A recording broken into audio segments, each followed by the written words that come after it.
I was born June the 13th, 1920. I'm 93 93 pushing 94. And born in Wyoming, but soon moved to the East Coast. And I can remember a couple of things from way back. One, my uncle, my father's brother, wanted to take me somewhere, and I wanted to go. He said, go in and get your coat. So I went in and got my coat, and when I got out, he was gone. And then the same time, he was out in the yard, and I was with him, and he had a goose. And that goose chased me to I don't know where. And those are my earliest memories, and then they start over here on the East Coast. That was in Wyoming, wasn't it? When where? Well, that was out west somewhere, yeah. Wasn't it? Mm-hmm. And then, to make a long story short, our mother was a nurse. She nursed for the Metropolitan Life Insurance Company, and she was in Georgia. And I spent every summer and all holidays down here. Libby would come and go. She'd go to school down here a little while and then come back home. And then... Come back down here. Then I grew up. What'd you do? Well, my real name is Mary Elizabeth. And nobody calls her that. I go by Libby. And I went to school down here. Off and on. Well, especially in high school, I went to high school down here. And I was in the Marine Corps for a while, motor transport. And you were born March 31st, 1923, so I'll be... In Columbia. Yeah, so I'll South be Carolina. 91. Well, I like to drive, and I learned how to fly an airplane for a while. And what else did you do that I wanted to do and never could? Scuba dive. Yeah. And I scuba dived.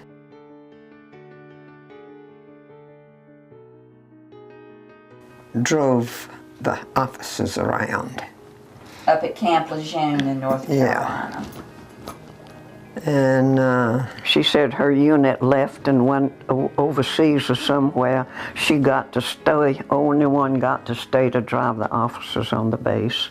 Not that I wanted to, but... No, but I mean they made They made me stay. Okay. And I drove all the officers around. And, I got to drive a, what's that thing you call? Duck. A duck. Yeah, in the water and on the land. The water and the land. Mm-hmm. That was interesting. Well, she got in the Marine Corps and I got in the Navy. But when we were growing up, I stayed with Mother all the time. When she was working, she moved, I moved. Libby would move and then go to Pawleys Island, then come back and go to Pawleys Island. The only time I came down here was on vacations, and all summer I stayed. And then I left. I said I went north to school, so I went up to Duke. And when I was there, I got my BS in nursing. And after that, I went in the Navy and I retired from the Navy. I started during the war years. I started in Honolulu. And then I went to Midway Island. And when I was on Midway, we had no, there was no fighting, but when I first went there, I had to learn to shoot a .45. We went to toilet practice, and so I learned to shoot the .45, and I had to keep it in my bedroom with the flap open at night, loaded. No, this is... And I just stayed there about not quite a year, and then I went on a troop transport. I started out just back and forth from the States, maybe to Europe, made 4 trips to Europe, and then I made about 7 or 8 to the West, to Japan and over that way. We went into Korea and was back and forth to North Korea. We'd go up to Hungnam or Hamhung or whatever you call it, and we would pick up all those, you probably don't remember it, the frozen and the injured and the Marines that had gone up into North Korea and had been driven back. They called it advance and reverse. We picked up all those people from North Korea and made 4 trips and took them back to Japan.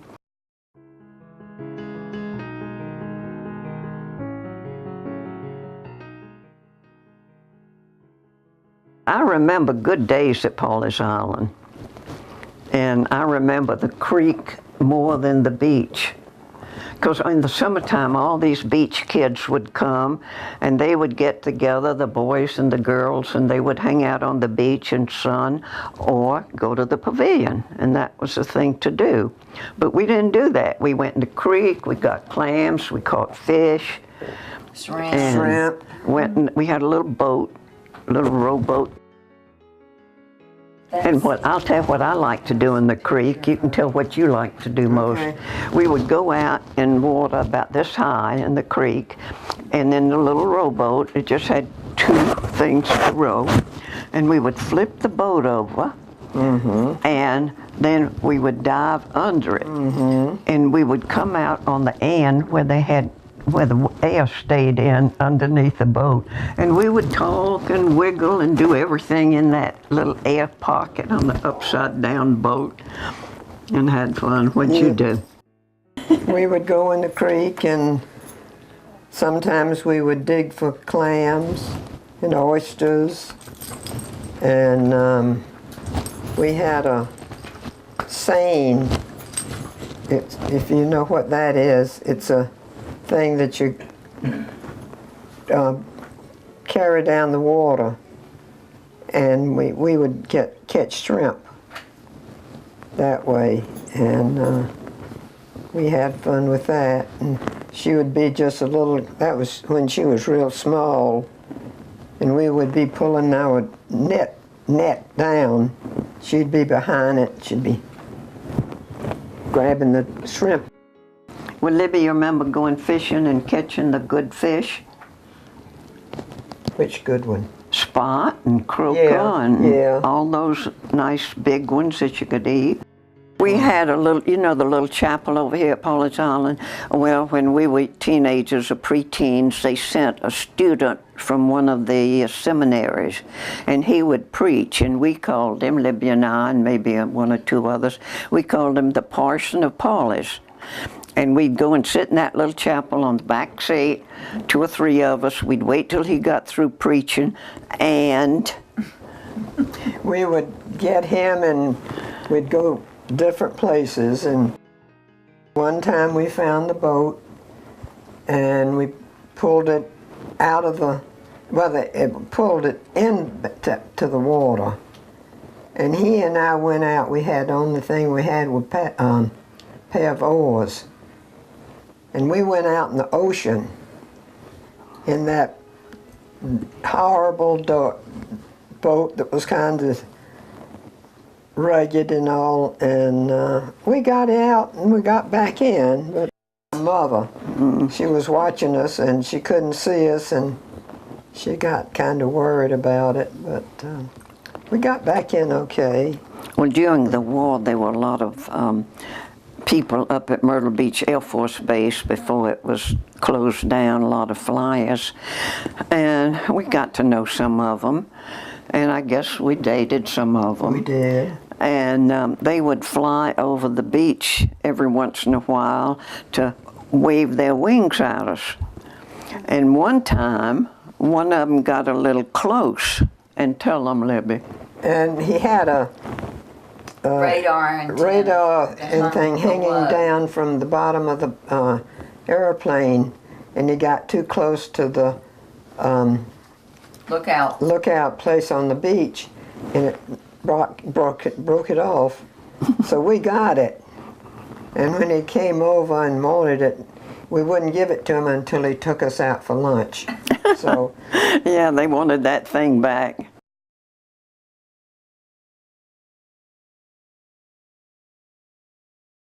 And at night, the locals would offer to stay there. Blackouts along the Blackouts, coast. yeah, on the beach, to be sure that none of boats, anything like that, tried to come on the beach.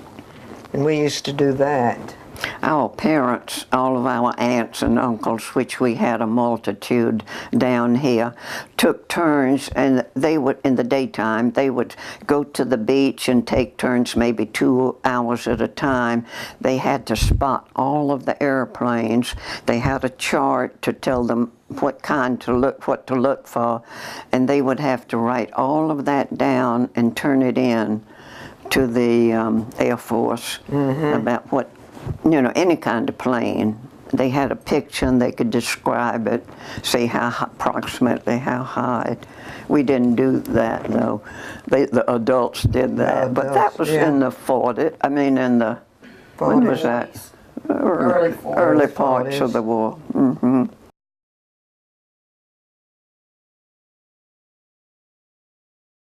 The roads were dirt. 2 lanes of sand.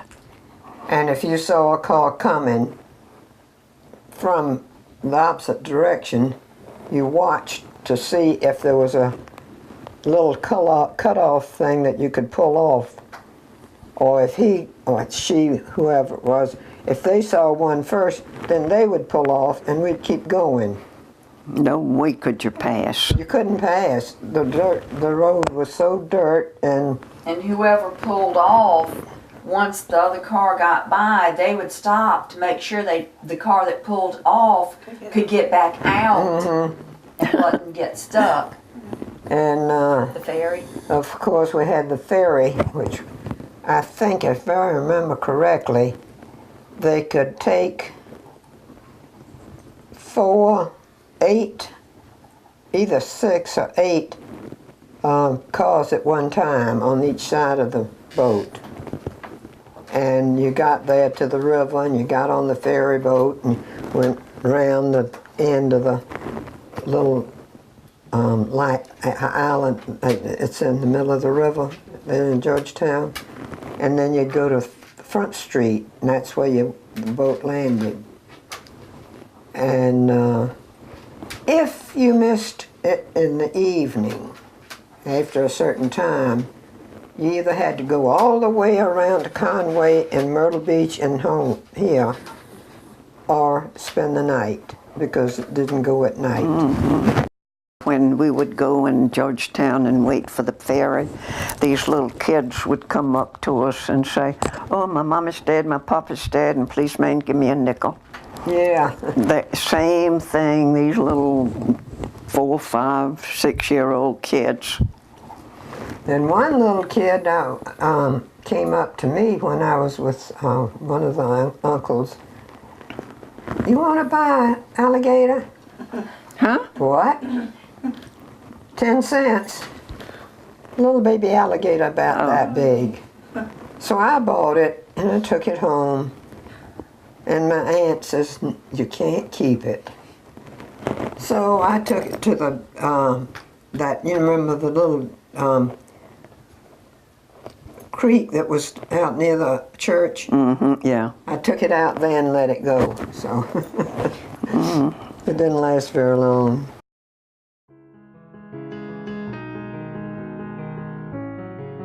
Well, actually, it was sort of unexciting. Yeah. You just went around, you had to go around the curve, you know, between the 2 bridges now. We just have to go towards the inlet, towards the ocean, and go around that piece of land. And End up at I never Front felt Street. it rough. I mean, real rough. No, it wasn't real rough. And that was, I think that was the only one. Did anybody tell you about the wooden form of a boat that's been on the beach? Oh, yeah. A huge boat as far as from here to outside the house. The frame, a beaten up wooden frame just of the boat when tide was out, and also certain times of the year. And we used to have fun with that boat. But I can remember it in the, I know the 40s. Yeah, me too. I mean, off and on for many years. Sometimes it'd be covered up with this, bogey. Hey, Bogey. come here. Yeah, it was there for a long time. Come up here. No, Covered not up, and then the water would come in and wash it off, and it was a right big thing. I was looking at a book. I was trying to find some letters that our great-grandfather wrote to Governor Alston. He was just there not too long for the South Carolina governor. And one time, they all planted rice. One time, my great-grandfather, well, what do you do to rice? Reap it or something. And he found this funny-looking stalk. No. What does rice grow on? Grows in the water. Yeah, well, and then he saw it look different. And so he got this one little thing of rice and he put it in a barrel, half a barrel, and it grew and it dropped the rice and it grew some more. And it was definitely different. And he would write Governor Alston about it, and they wrote back and forth. And finally, that turned into be the long grain, Carolina gold rice. long grain rice, and then it went all over the states. But he was the first one to cultivate it, I guess you'd call it. Yeah, an uncle of ours used to take care of somebody's field of rice. Remember, Bee? That's it up That there. was I've got it, some rice hung over my mantelpiece where we haven't taken down, over the window.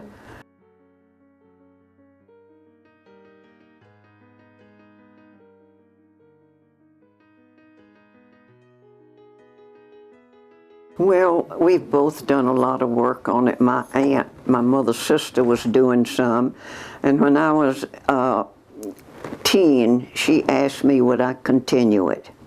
So I started in, and I have gotten the wards way back to some ward of 13, except for one proof from one ward, Edward of Bixley, to somebody, and I know it's true, but I haven't proved it. And it goes down to these wards, and they came. Our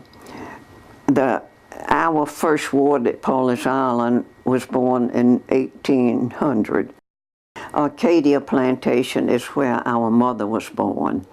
Her father was born at Brook Green, and mother was born from about 11 or 12 children. And one time there was a pool out in the yard going down the hill to the river.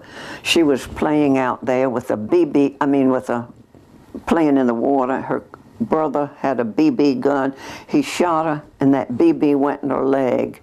And we played with that BB after we were half grown. And then her mother was born at Duralton to James Ritchie Sparkman.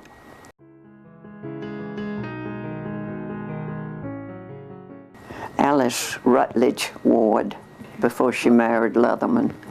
She was next to the youngest.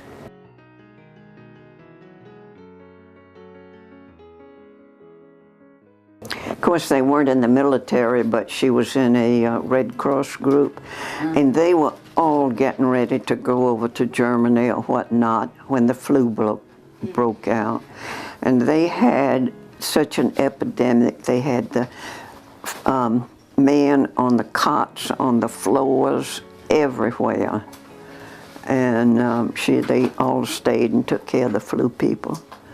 Just like us coming back from Korea one time, we had so many to bring back on our boat that they were sleeping inside the lifeboats, outside on the floor under the lifeboats, or over the floors of the ship. And we made 4 trips like that.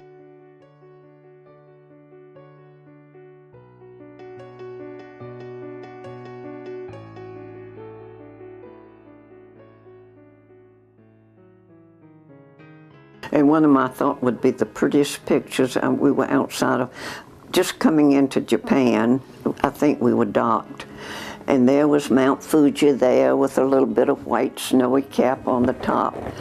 And I set up my tripod, got everything settled, took my time, exposure, and when I got it back, I forgot the ship was moving. So here's my beautiful scene going up and down. And I walked to the top of Mount Fuji, almost to above the tree line, up to almost the snow, but I couldn't go any farther. And I walked up Ayers Rock in Australia, and climbed to the top of the Eiffel Tower, and top of the Leaning Tower of Pisa, and what else have I been to the top of? I don't know, all kind of places. But we love to travel now. We did up until about a year ago, and we can't travel anymore. You were up to Stone Mountain top. You did what? Stone Mountain. Stone Mountain in Georgia. Oh yeah, we used to do that all the time. We'd go halfway and have lunch, then walk the other half. Have you ever seen that? And we would go up the slow side. I guess that's where I started climbing. Yeah.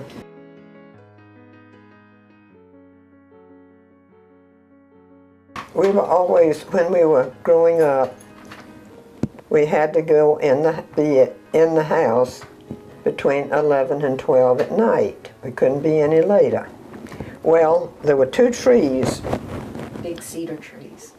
That were right there between the walk. So we named 110, 111 and 112. So, all right, what time did y'all get in? Oh, we came in between 11 and 12. And for years, that's what those trees were called.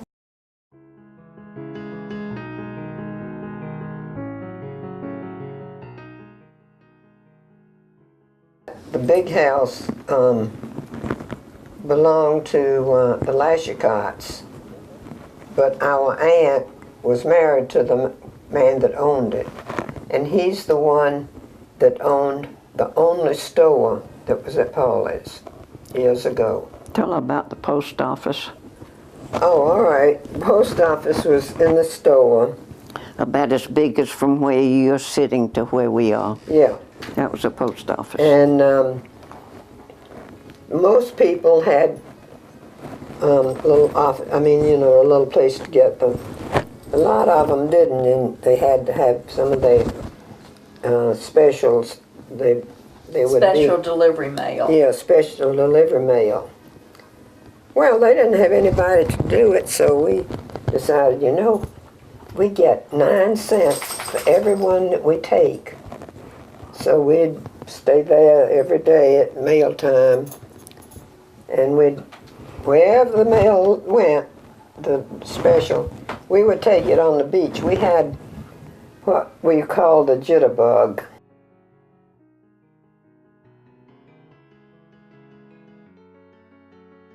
But we took everything out, and at first the only thing left were 2 front fenders and the 2 back wheels.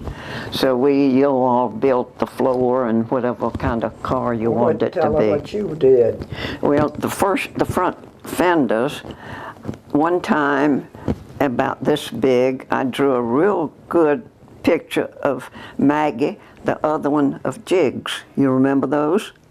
Maggie and Jiggs? No, you don't remember. Well, then one time I drew Dick Tracy, and who was with Dick Tracy? You remember him in the funny paper? Yes, that I was. Okay. Okay, well, these were funny paper things. She drew a picture of them on each side of the Fender. And that was the jitterbug. Mm-hmm.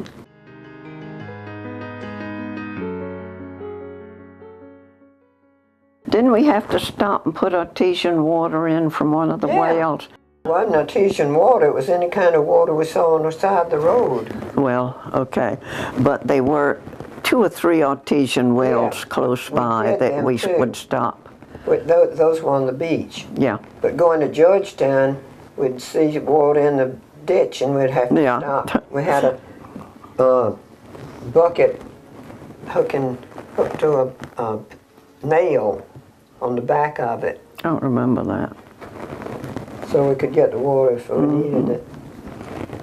That started out as a station wagon. And then the steward got it, and they made it into a little truck. And then he needed a bigger truck, and he gave it to us. We kind of stripped it. Yeah. Well, you know, in a way, we are so much alike, and then in another way, we are so entirely different. Because, well, you know, when we were little, we both liked the beach, but you were down here, and you Yeah. went to school down here, and I didn't. And then Libby, up in later years, she liked to travel. She and her husband went all over the States with their motorhome. She picked up rocks, and she would come home, she would take those rocks, she would cut them, beautiful stones, almost like this, and cut any kind, and funny shaped. I wear a yellow one all the time from a Coke bottom of a soft drink I got in Cuba. I brought this old Coke. I say Coke, they don't have Cokes, they have soft drinks. So I got this ragged, jagged soft drink bottle, brought it back. She cut me a beautiful stone that I wear all the time from Cuba. And, but anyway, she liked to pick up rocks. I would go anywhere and pick up sherds, pottery sherds, all over the beach. In Spain, I picked up some. Wherever I was, that there was a dig, I would go. In Italy, I joined the Department of Antiquities, and I would pick up my sherds everywhere. Out in the yard, out on the porch, I've got a big bowl about this big it was early Indian along the coast. I've got all kind of things. I've got a 5,000, you found it, 5,000 BC Murrah Mountain point. And then the rest of it was, some of the pottery marks were about 100 BC. And also I picked up shells everywhere we went. I picked up pine cones, which should be down. All these pine cones are from different countries. I've got some from Russia and some, well, China, Japan, well, everywhere. We both knit. Yeah. She just got through knitting a lot of caps for the military, and now she's quit doing that. And I gave her a little baby blanket that I had started. A big blanket, baby blanket out of white and little squares. And we both like animals. One time she was, oh no, this was our daughter, up there in the garage apartment right in front of us towards a creek. And she had 2 yellow labs, I think. They are the water dogs, aren't they? And she also had 2 ducks. Big white ducks. And those ducks would lie down together right in front of the house. Then they would get up, they'd both walk together, go in the creek, follow one another down the creek, turn around, follow each other up the creek. And, you know, and they'd come lie down, and the dog would sort of have his arms out like that. That big white duck would put his head across here. I love to ride horses. Do you? Yes. Yeah, okay. In fact, I've got a skin Scar right like that. Because down at Uncle Dick's, when they lived down on the big creek, he had a mule. And I think he said I could ride, but anyway, I rode it. And I got too close to the fence, and the fence just cut me. Like that.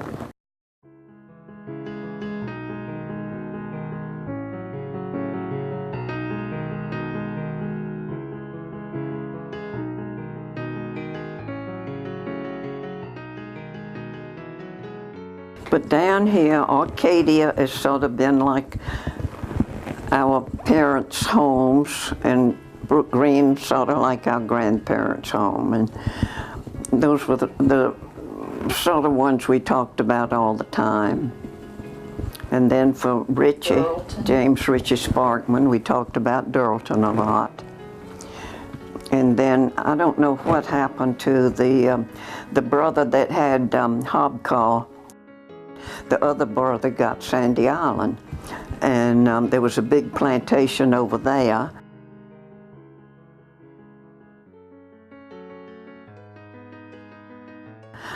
And that was it sort of went to ruin, and a long time ago, all those plantations had kitchens outside near the back, and they were food was brought up to the big house. Well, in the kitchen, they would put a pot, cook good meals, boiling hot, red hot bottom, put it on this kitchen table. And so, I don't know how I got it, but I've got the kitchen table from that plantation. And it has all pot marks, burned pot marks, out there in the shell room.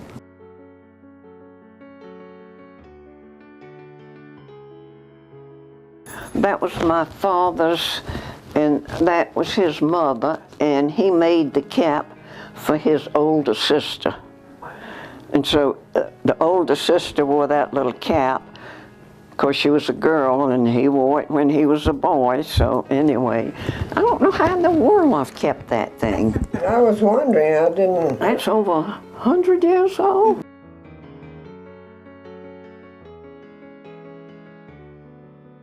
Even now, we can go out there and get clams just right off the dock, and we have Carl got me a little golf cart.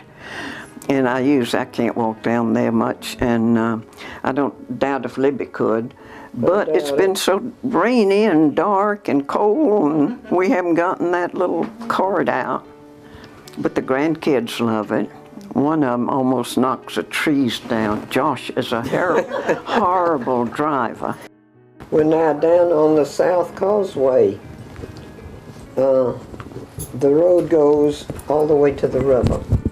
And the boats used to land there, and the cars would get off and drive down.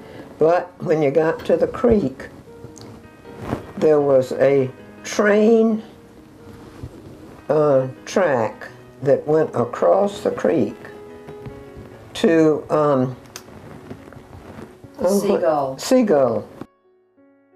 That was the lumber company at the time. Yeah, and all the company. And I've got one of those pegs, you know, those little round things with the big long bottom that the railroads use. I've got one of those out of that old train track. Oh, go back to fishing down here. We used to do a lot of kid fishing. And half the time we didn't have anything to fish with, so we went in the creek and we'd watch at low tide, get on the sandbar, look for the keyholes. You know what that means? There's a clam in there. Yep. So we'd get those T-holes and either wiggle with our toe or our hand. We'd get a clam. We'd catch a fish like that, and then we use that fish to bait for other fish. So we never had to worry about bait. Those little clams, they still are pretty much out there, but most of the time I think the creek's polluted. And we haven't eaten oysters from out there for a long time. But do you remember when Aunt Fancy was young and we were younger? What do you mean, young? Young adult? She was, okay. She was older and y'all were young kids? Yeah, okay. We were real young kids. She would take us in the creek, and she had long hair. Oh, yeah. And she would plait it and then wrap it around her head. Well, when she took us in the creek, she would undo it, but the plaits would come about down to here. And she would let us hold on to those plaits to learn to swim. That's a good one. Didn't you ever do that? I'd almost forgotten about it, Libby. But Aunt Fancy would, two of us would be on each one of her hair. Yeah. And she'd teach us how to swim. Oh, and we had 3 milk cows and we'd take them down to the creek where it was nice and grassy. And then in the afternoon, we'd have to take them back up to the house. Well, while they were down there, we were in the creek, we'd get thirsty. And of course, there's nothing but salt water, so we'd see 3 cows up there, and we'd go up there. I've got a real good picture of Grandma Sparkman, and she had on that little bonnet that she's been in several pictures, maybe over there, and somebody else, and them in a horse and buggy coming, I guess, to the beach. Back in the plantation days, they would not stay on the plantation during the summer because of the malaria. And Mama would say it would take them all day to pack the house up and go from the big house over to the beach house. And that beach house is still over there. Liberty Lodge. It's called Liberty Lodge, and there's a sign right outside. It's when you go down the South Causeway, turn south, and it's down that way a little bit. She told about, she was a baby when the 1893 storm, that was sort of like Hugo, I think. It was a bad storm. And their house, of course, all those beach houses were up. And this storm came way up in the house over the banisters, over the rail things. And her older brothers would go out and look up and down the beach to try to look for survivors. They kept finding out so-and-so was safe, and he went down as far as so-and-so's house, and they were doing pretty well, but wet. We had a cousin that lived at Brook Green in a little house, sort of on the edge of the big area, and he had lost some of his family in that. This was thing. Dr. Joshua John Ward Flagg. And he saved him, and we called him Cousin Ward Flagg, and he saved one little girl hanging by the hay on a tree, and he also had upstairs, you may not remember it, Mary Alice, but he had one room that had been locked ever since the storm. And you remember and also he was a doctor and he had a skeleton. There was that room upstairs that was always locked, and we would go up there, squinch down on the floor and just try to see what was in that room. And you remember the skeleton that was in his office, and we always went in there and shook his hand? Yeah, we loved that skeleton.